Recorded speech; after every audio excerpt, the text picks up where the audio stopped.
Ini dari dulu pemerintah komunikasinya ribet dah.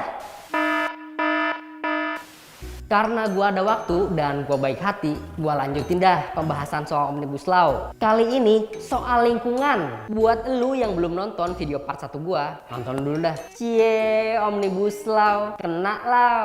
Yang edit, gak usah ulang-ulang. Si kena law ini yang juga lagi rame adalah dampak lingkungan akibat beberapa perubahan aturan. Langsung aja nih gua bahas.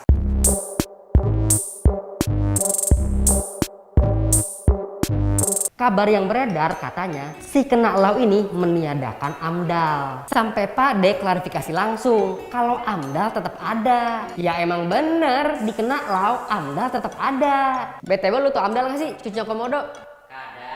Iya, biar gak serius. AMDAL itu artinya analisis mengenai dampak lingkungan. Jadi misalnya nih, ada perusahaan mau keruk SDA di suatu wilayah. Proyek itu harus lulus AMDAL dulu, Jo. Dilihat dulu dampak positif sama negatifnya dari proyek itu.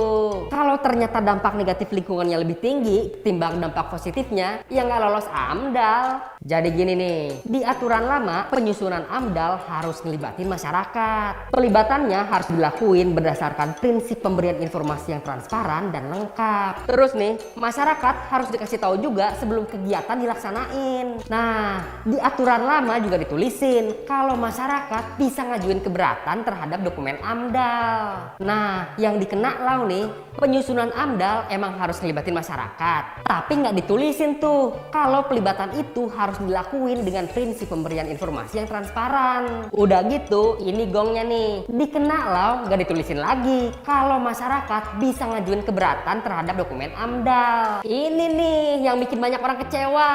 Dikena law nggak diatur tuh gimana caranya kalau masyarakat keberatan sama AMDAL. Maksudnya gimana nih? Masyarakat nggak boleh protes apa gimana?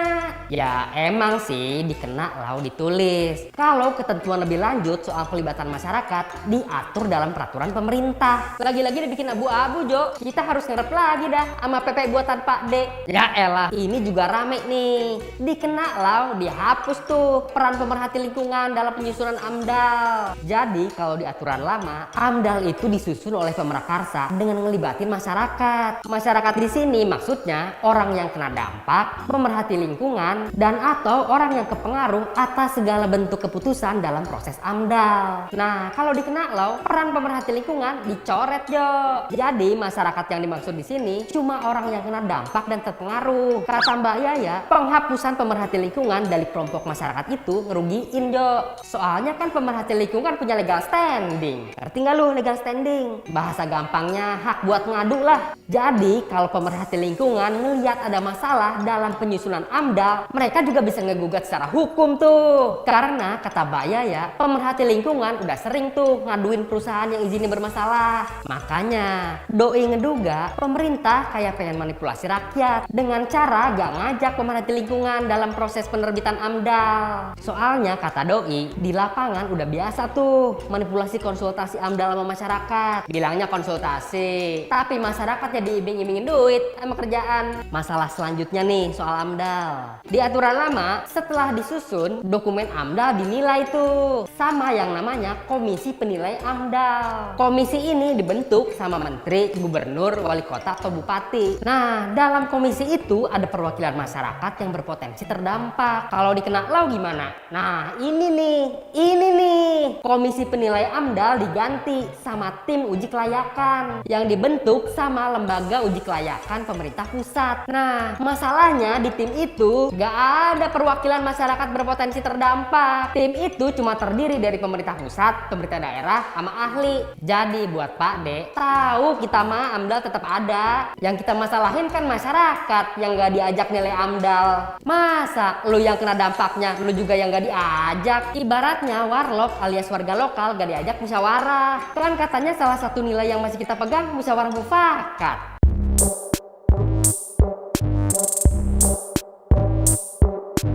Jadi gini nih, di aturan lama, setiap usaha yang wajib punya AMDAL, wajib juga punya izin lingkungan. Izin lingkungan ini diterbitin sama menteri, gubernur, atau wali kota dan bupati. Ini jadi syarat buat dapetin izin usaha, Jo. Izin lingkungan bisa dicabut kalau pengusaha yang ngajuin dokumennya palsu, gak memenuhi syarat, atau gak laksanain kewajiban AMDAL. Nah, di Kenalau, pasal soal izin lingkungan dihapus, Jo. Yang ada cuma pasal izin usaha. Jadi ya bener isu soal penghapusan izin lingkungan. Tapi apakah itu ngaruh sama kelestarian lingkungan? Ya bisa jadi, kata Ibu Siti Nurbaya Bakar, Hutla.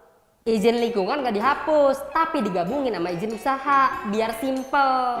Masih kata Doi nih, penggabungan dua izin itu justru nguatin penegakan hukum. Soalnya kalau izin lingkungan digugat karena bermasalah, izin usahanya auto dicabut. Pas gua baca, emang sih di Kenalau dicantumin izin usaha bisa dicabut. Salah satunya gara-gara gak memenuhi syarat kelayakan lingkungan. Kata Doi, kalau di aturan lama, meskipun izin lingkungannya dicabut, usaha bisa tetap jalan. Tapi Mas Ota ngebantah nih omongan Bu Siti Nurbaya. Soalnya di aturan lama juga ditulis, dalam hal izin lingkungan dicabut, izin usaha dan atau kegiatan dibatalkan. Bahkan kata Mas Ota, di aturan lama bisa lebih keras. Soalnya ada pidananya buat orang yang punya izin lingkungan. Penjara maksimal 3 tahun dan denda maksimal 3 miliar.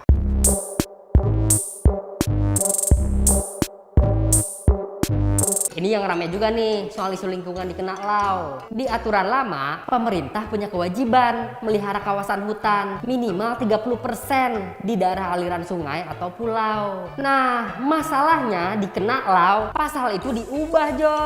Gak ada lagi tuh batas minimal 30%. Jadinya pemerintah pusat menetapkan dan mempertahankan kecukupan luas kawasan hutan dan penutupan hutan untuk setiap daerah aliran sungai dan atau pulau guna mengoptimalkan manfaat lingkungan, manfaat sosial, dan manfaat ekonomi masyarakat setempat. Kalau mempertahankan itu kan berarti yang udah ada jangan sampai berkurang dong. Mau jumlahnya 30% kek, 20% kek, 5% kek. Pokoknya pemerintah gak punya kewajiban buat menuhin minimal kecukupan luas kawasan hutan. Jadi kalau ada hutan porsinya di bawah 30%, ya sekarang pemerintah bisa bodo amat. Ini pemerintah mager atau gimana sih? Kata Mas Wahyu, aturan baru itu ngancem keberadaan hutan di Indonesia, Jo. Kata Doi, kalau nggak ada batas minimal, gimana kita mastiin daya dukung dan daya tampung lingkungan? Gak ngerti kan lu, daya dukung sama daya tampung? Lo googling sendiri dah. Pokoknya itu dua hal yang penting. Udah gitu nih, kata Mas Wahyu, dulu masih ada minimal 30% aja, nggak dipenuhin. Gimana sekarang nggak ada batas minimalnya? Bisa digas terus dah tuh hutan. Jadinya timbul asumsi lah, kalau ini buat ngegampangin izin perusahaan hutan. Iye, boleh.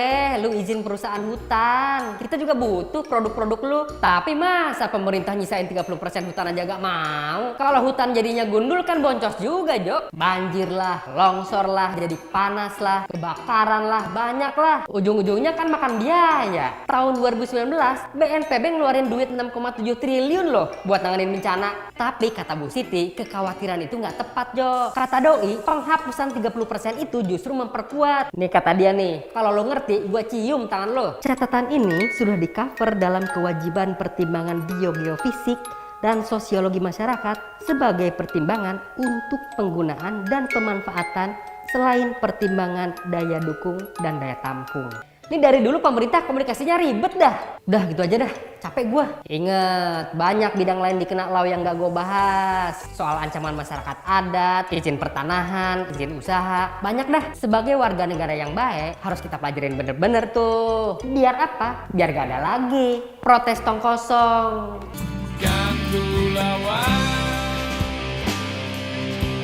Jangan lupa komen-komen ya kalau mau nonton video lainnya di sini. Kalau mau subscribe di sini nih.